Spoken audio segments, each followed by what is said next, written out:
Hi there, welcome back to the Playbook series. This is where we sit down with the minds behind today's boldest marketing moves. Where we talk about the real wins, the lessons, the plays that worked, the ones that didn't work, backstories into behind the scenes, behind every marketing leader in whichever industry that we find ourselves in. And today I have someone really special, someone who is rewriting what it means to lead in AI and the education space. I'd like us to welcome Dan Stofenmacher, co-founder and CEO of Milan Lab. That's a creative agency helping brands across 7 countries level up using AI. He also leads marketing at GlexEd, and he helps people drive digital transformation in education alongside Google for education and key government partnerships as well. This episode is very stacked, I must say. So let's jump into Dan's story very briefly. So Dan, thank you so much for joining us today. How you doing? Hi, Patrick. Thank you for inviting me. I'm doing great, actually. So it's a great day, and I'm actually starting my day. It's early here where I'm at, so it's a great way to start my day. Awesome. So Dan, I always like to start here. What's the journey been like from your early years to now leading Milan Lab and GlexEd? What's it been like so far? Where did you start from? What was the key moment? What was the very beginning of this big story that you have right now? It's been an interesting journey. It's obviously when you decide to be an entrepreneur and to build your own companies and work from scratch in a sense, it's obviously always has a difficulty to it, And I think as you probably already know, I think the hardest thing or the best thing that you can have is confidence and do things constantly. If you repeat and repeat and repeat, someday you'll be able to get something right, So it's been a journey of that. When I started, we actually started with a broken down computer and one tiny desk in my dad's old office. Was actually kind of a garage, and I just talked to a friend. Hey, I'm tired of thinking of going to this job or X job or what, and making someone else make money. So we thought of what was the best thing that we could do with our time, and we landed on marketing. I wasn't an expert at the time. I was just starting out. I had no idea of what digital marketing actually was.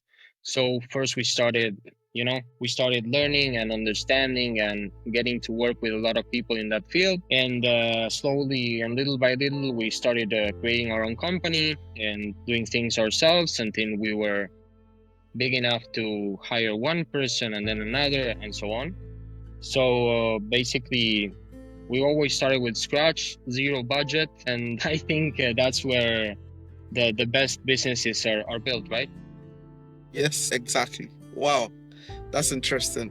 A lot of companies now, when you look at the likes of Amazon, Facebook, and all the tech giants, they also started in the garage as well. So I think you're headed somewhere since you have that similar story as well.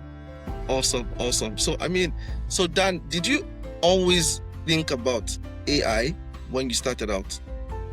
Was that in mind, or the journey just led you into AI? No, I've actually never thought of AI until a couple years ago. I wasn't very invested in that field because of XY reasons in life. We landed in a specific niche of marketing after different journeys through the years that obviously I can elaborate later on. But we landed on a very specific niche, so we went like a couple years very, very focused just on that, on building that. And then when we started looking out and broadening our field of vision, we landed on AI, actually from a very good friend of mine that we've met when we were kids. And he came with a proposition on building something with AI. And we started building on that and researching and hiring experts on that sense. And we've landed on where we are today, that actually we're using real tools that we built in-house to help our customers grow with AI. That's brilliant.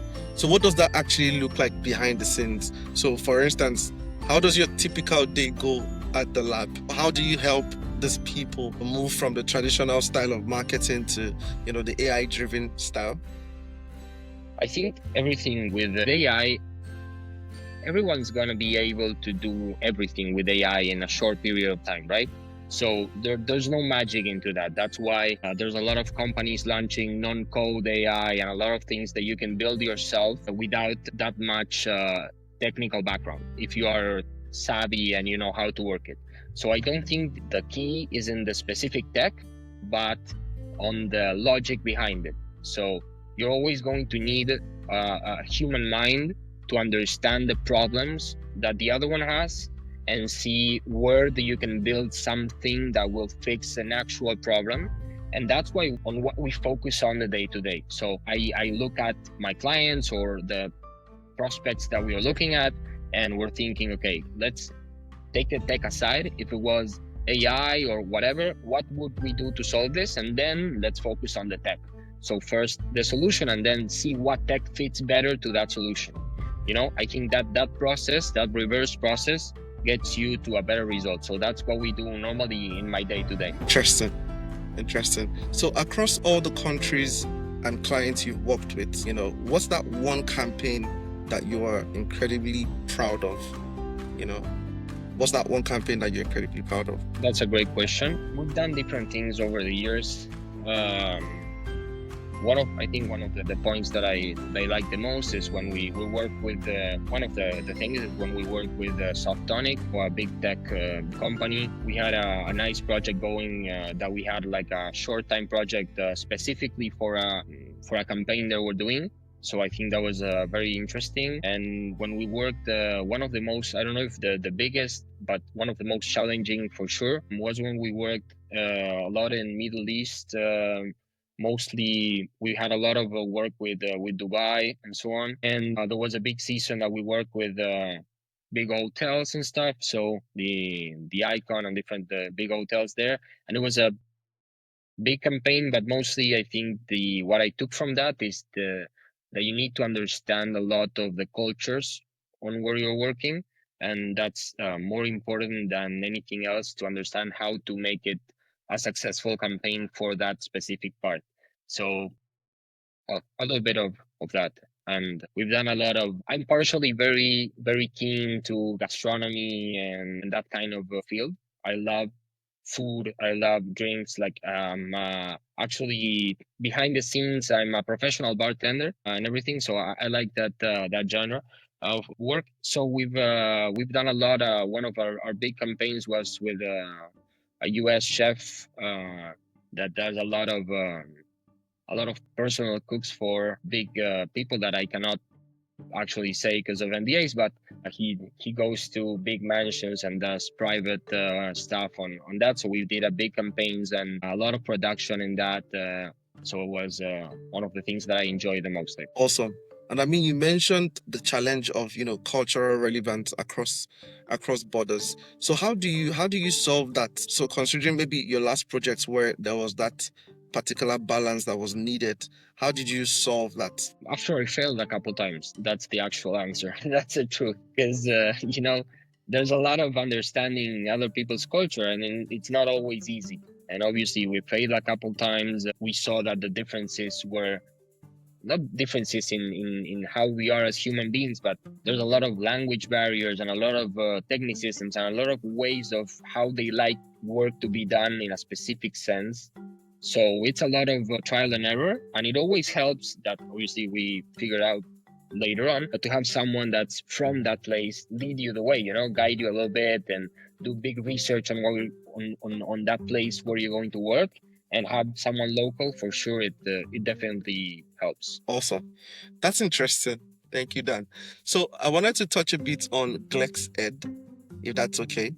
Okay, so you've got this other side, aside the Milan Lab going on, you've got GlexEd, where you're leading marketing in education transformation. So can you walk us through how marketing works in that kind of space? So in the education space, it's going to be different from the B2B space, so how does marketing work in this space? Well, it's very different. Yeah, you're correct on that. It's a really different approach because you're talking to a completely different audience. You need to understand a lot about what institutions need. Again, without it, leaving the technology aside, that's something that I apply in every business, because right now you can solve it with X technology, and in a month, I don't know, Amazon launches something crazy and everyone switches from this to that. So, I don't think of the technology first.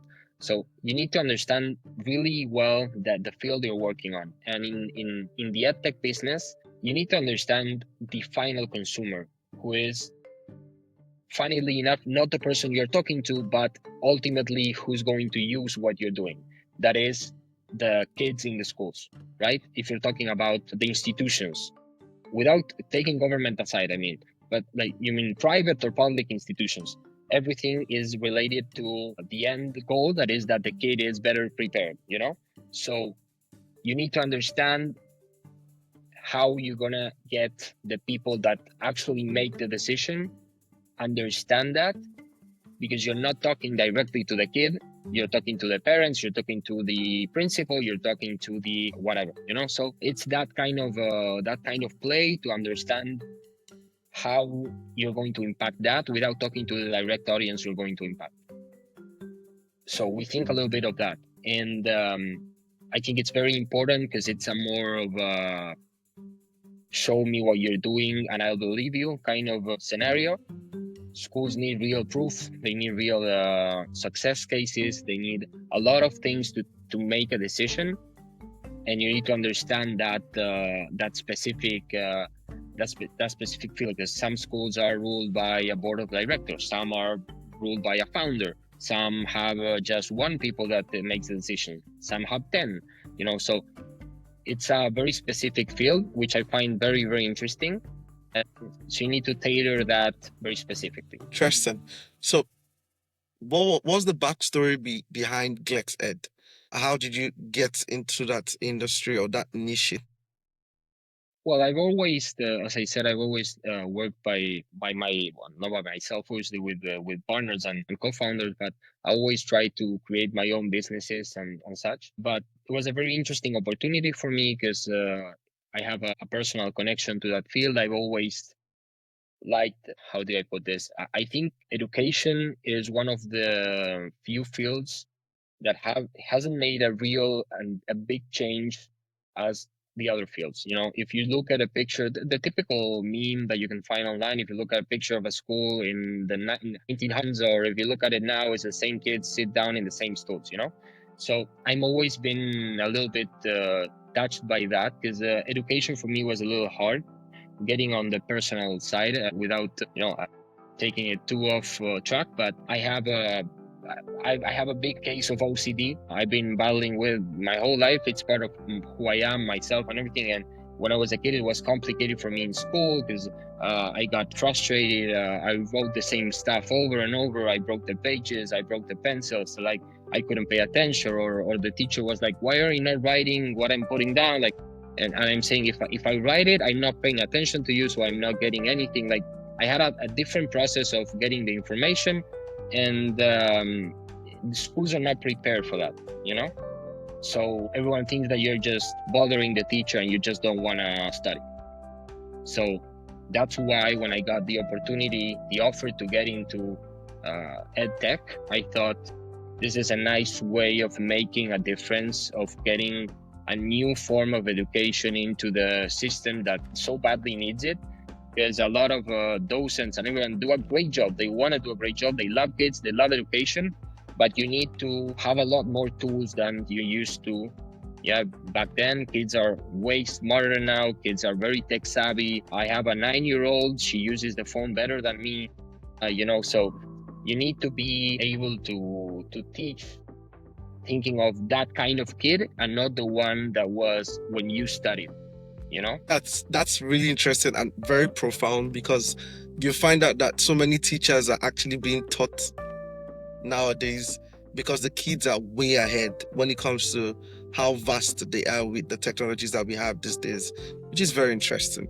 So how do you balance clarity, because there's a bit of passion in what you're trying to resolve, what you're trying to solve, in GlexEd? How do you balance clarity and emotion when you are communicating something as big as this kind of education reform, especially to the stakeholders? So how does that go for you? How do you balance it? I think you need to always detach yourself from what you're trying to communicate, because I'll go back. You always need to communicate with emotion and passion, but not with so much emotion and passion that clouds your judgment when you're communicating.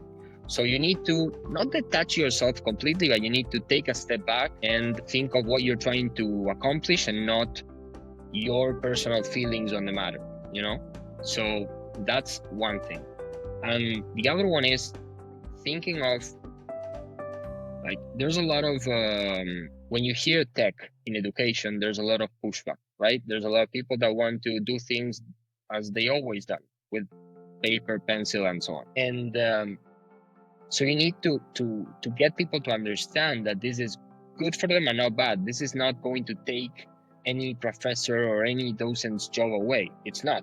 It can never compete to what a person that's been trained to do that can do, but it's here to help, to give tools, to give something extra for them to be able to do their jobs easier and better each time. So when you understand that that's an ally, tech in education can be a real ally, that's when you understand that you can make that kind of a real difference, and that's what you need to communicate. Interesting. That's a very good question.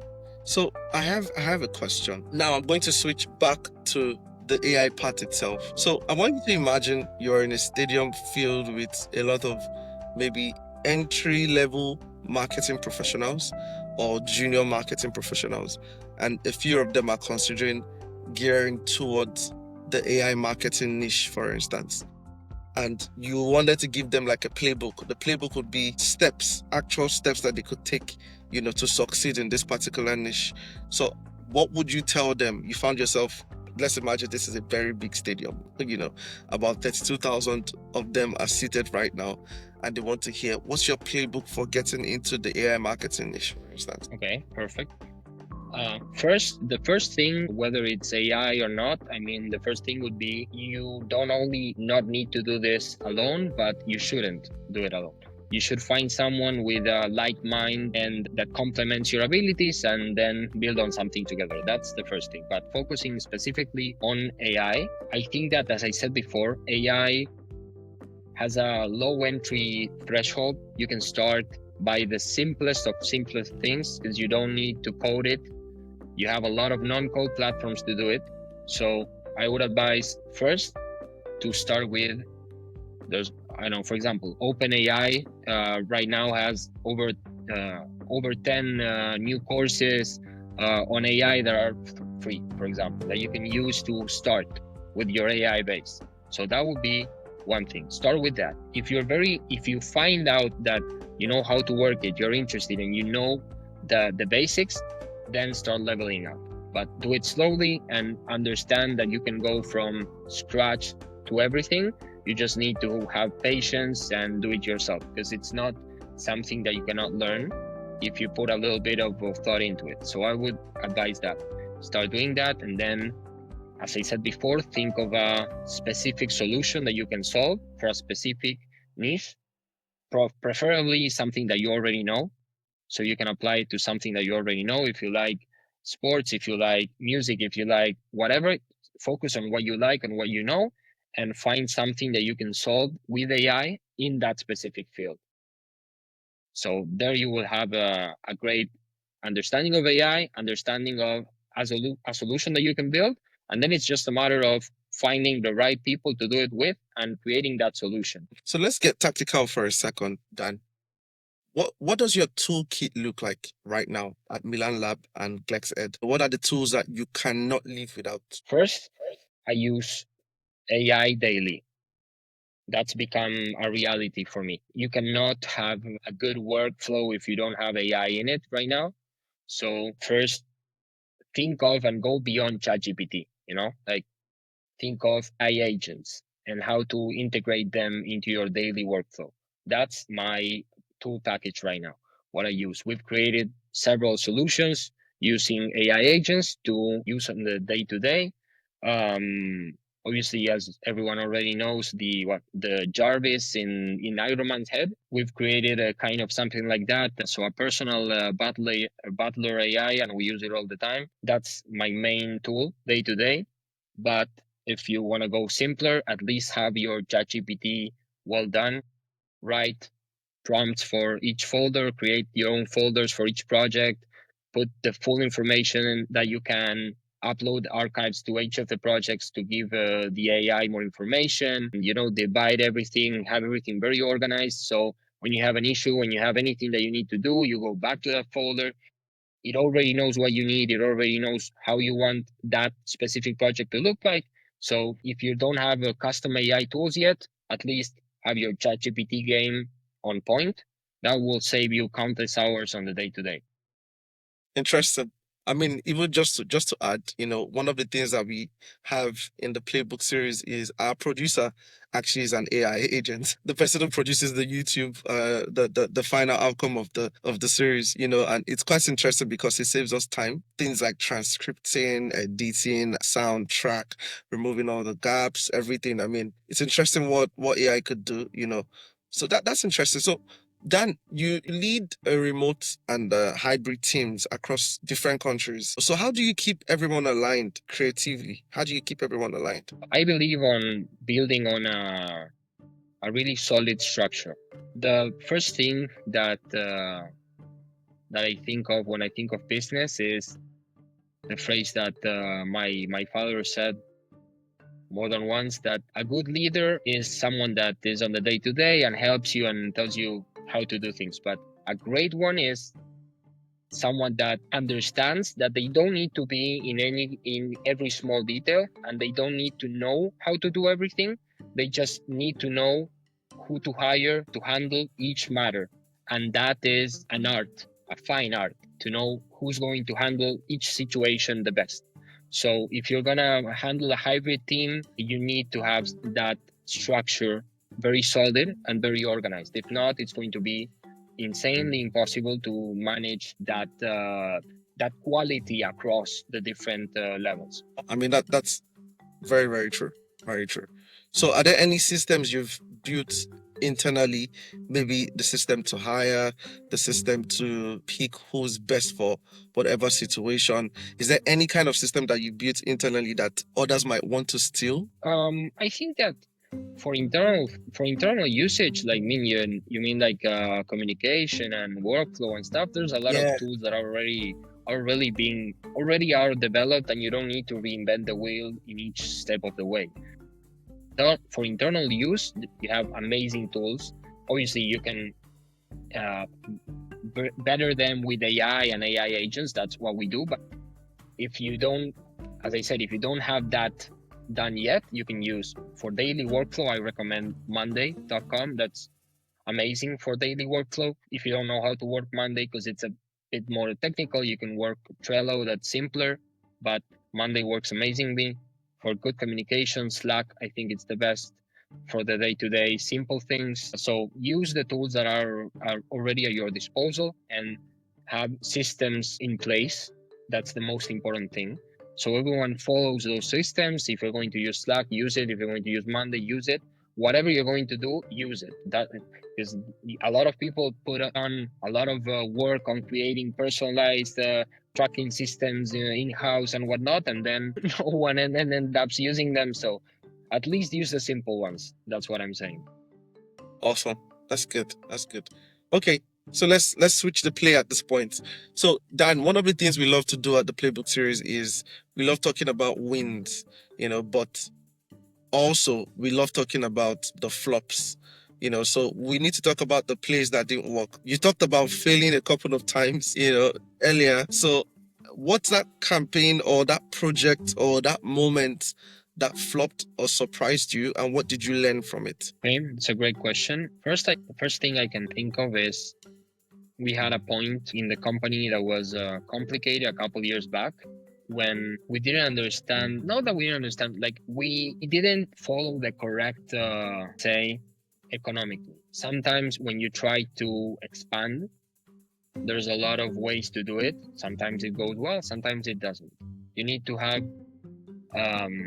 a very keen understanding on your business model and how to work within that. Because when you have a marketing agency or any kind of work similar to this, you can have a lot of clients. You can use the, let's say, the business method of having a lot of smaller clients, and you have a lot of volume but less income per client, or you can have fewer clients and more income per client. That's obviously has pros and cons everywhere, but I can think of specifically when we understood that a lot of clients and few income per client wasn't the best strategy for us. It was a lot of years back, and it was a complicated time to undo what we've done, and we went through a very hard process to reverse that situation and to reposition our company value and understand what and how we should do it. And that is something very particular that I can think of.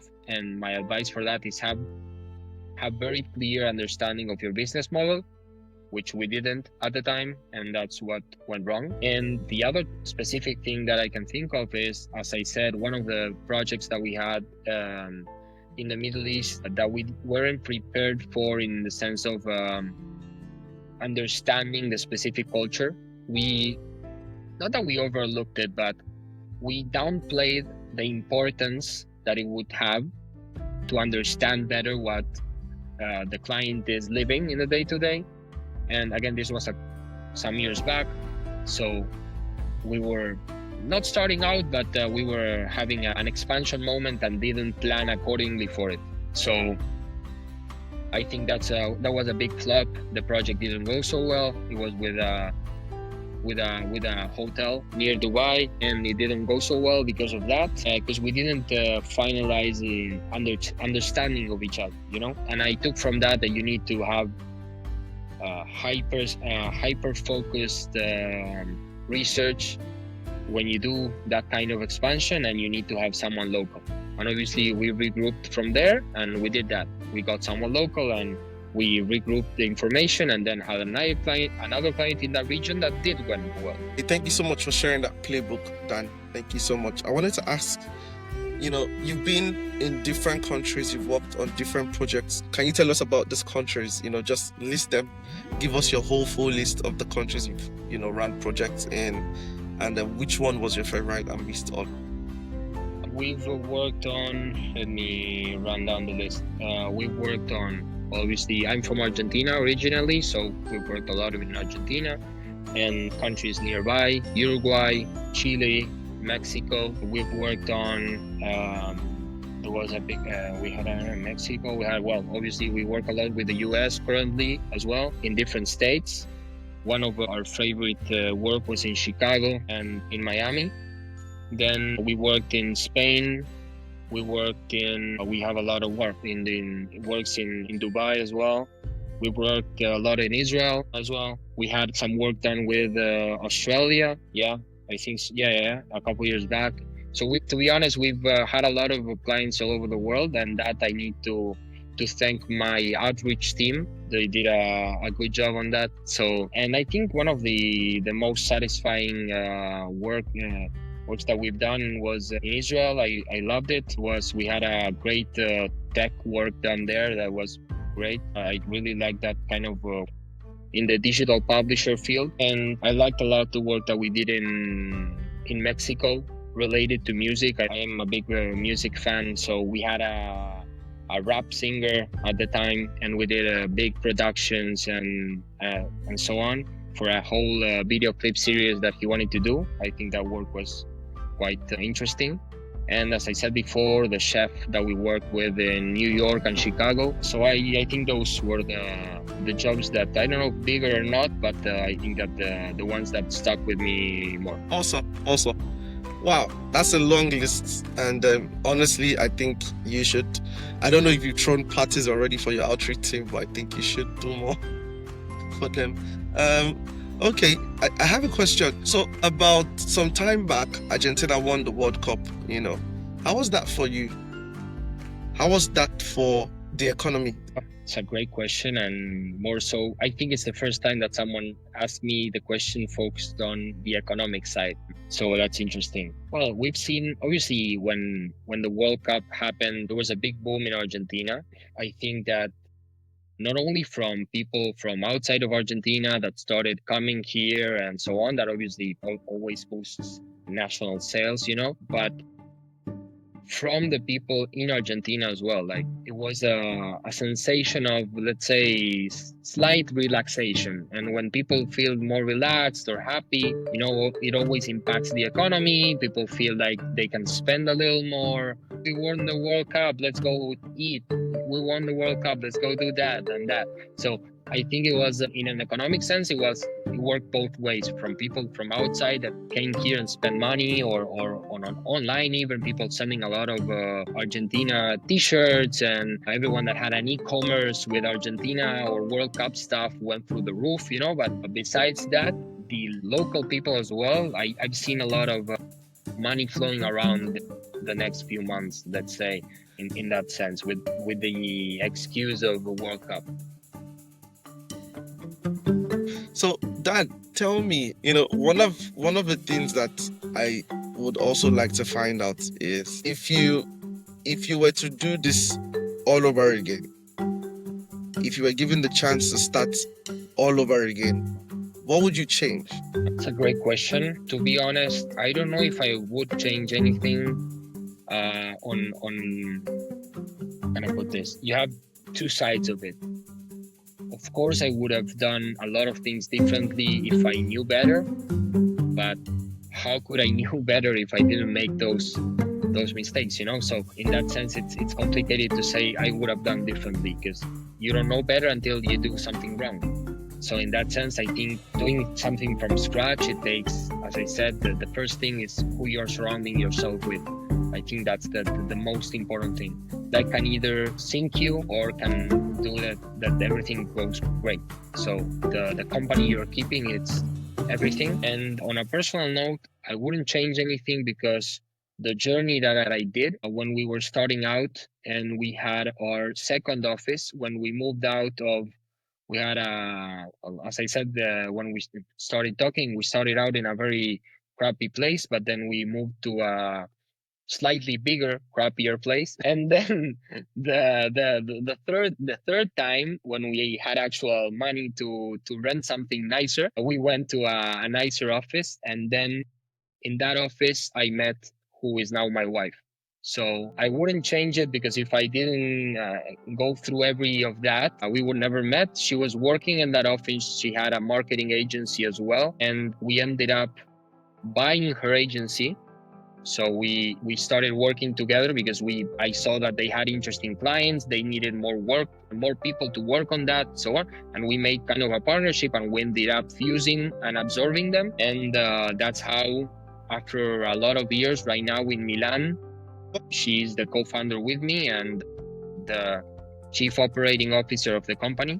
So, and we have kids and everything. So I think I wouldn't change anything on that sense. That's really exciting. And that partnership is for life. Wow, interesting. So, Dan, just a final question.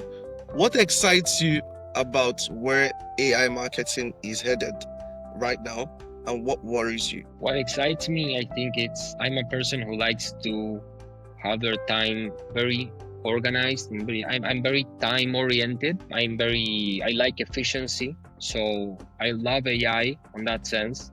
It saves me countless hours. So that's one of the things that I love most about AI.